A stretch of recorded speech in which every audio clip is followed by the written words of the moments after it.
Selam, hoş geldiniz efendim. Siz de hoş Sağ geldiniz. olasınız, sağ olasınız. Sağ olun. Sağ olun. Teşekkür mekanım. Hayli memnun. Hayli memnun. memnun. Biz Çok İran- memnun. Çok hoş geldiniz. İran Sağlığını devleti diliyoruz. tarafından, milleti tarafından, hem özüm tarafından sizə, Türkiyə dövlətinə və qonşu və qardaş Türkiyə millətinə baş sağlığı deyirəm.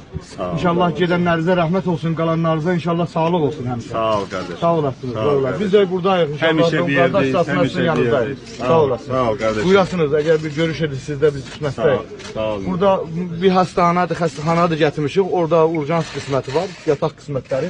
Əməliyyat otağı, ondan sonra röntgen, radyoloji, laboratuvar, bunlar varımızdır.